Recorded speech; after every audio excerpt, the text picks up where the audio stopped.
Jacob was a scoundrel. He deceived.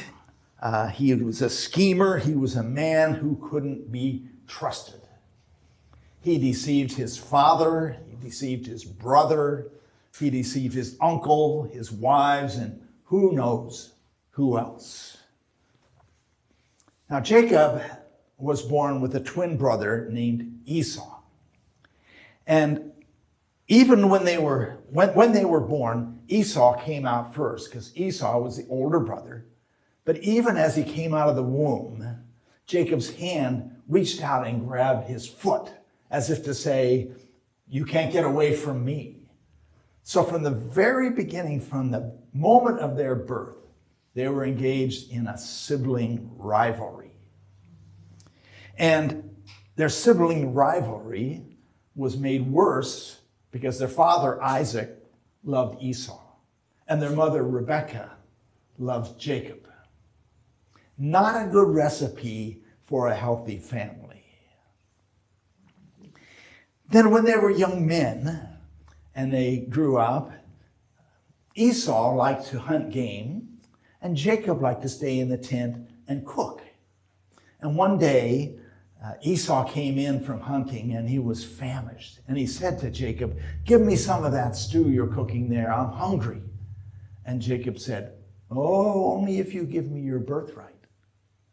Now, the birthright is the right to inherit all the possessions and land of the family. But Esau was so hungry, he said, "I'm famished. What good is a birthright to me now? Just give me the stew." And so Jacob gave him the stew and cheated Esau out of his birthright. And then later, as their father Isaac was near death, Jacob went into him. He put on Esau's clothes and he pretended that he was Esau. And he asked his father for the blessing of the family. And Jacob, the old man, didn't recognize who he was, and so he blessed him. And a blessing in those days was irrevocable. You couldn't change it. And when Esau found out that he had been tricked and that he had lost his blessing, he was furious. He wanted to go out and kill Jacob right that moment. But their mother, Rebekah, quickly sent Jacob off to her brother Laban, who lived back at the family land in Haran, hundreds of miles away, to get him away from Esau and his wrath. So finally, after weeks of travel, Jacob got to Haran, and he became a servant to his uncle Laban. And he married Laban's daughter, Rachel, whom he loved.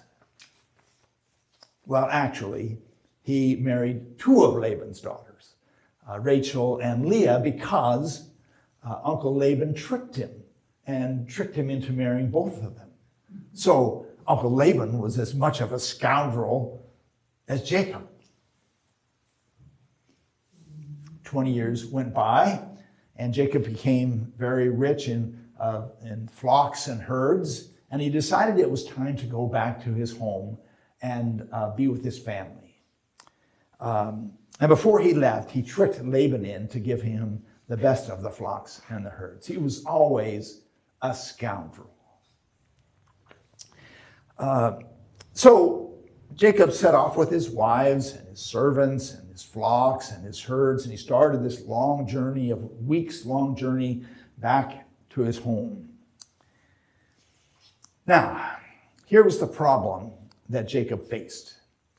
He was coming back to his brother Esau, whom he had cheated out of his birthright and his blessing so many years ago. And for all he knew, Esau still hated him and still wanted to kill him. So as he drew near his home, he became afraid.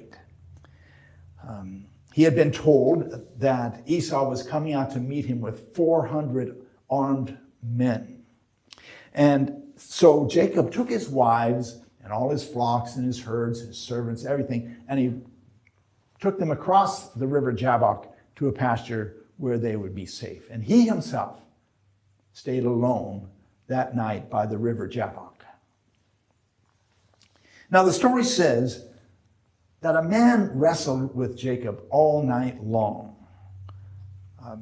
It doesn't say who the man was or what the man was. Was it a stranger? Was it Esau?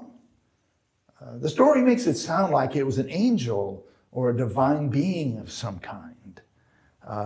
The words in Hebrew are ambiguous. You can't tell by reading the story exactly who this being was. So all night long, they wrestled. I mean, Jacob must have been a tough guy because he lasted the whole night. And of course, he was desperate as well. He fought so hard that the stranger did not prevail over him. They wrestled until daybreak. And when the man saw that the daylight was coming and he was going to lose all his power, he reached out and he touched Jacob's hip and made him lame in his hip. Put it out of joint. And he said to Jacob, "Let me go now." And Jacob said, "I won't let you go unless you bless me." So the man blessed him and gave him a new name. He said, "You will no longer be called Jacob, but you will be called Israel, for you have wrestled with God and have prevailed." And so when the sun came up, Jacob left that place limping because of his bad hip. So that very day, Esau came out to meet Jacob with his 400 armed men, and Jacob was afraid when he saw him coming. So he sent ahead of himself gifts of sheep and goats and donkeys and camels to try to assuage Esau's anger, to soften his brother's heart. And then when he met Esau, he came out and he bowed to the ground 7 times.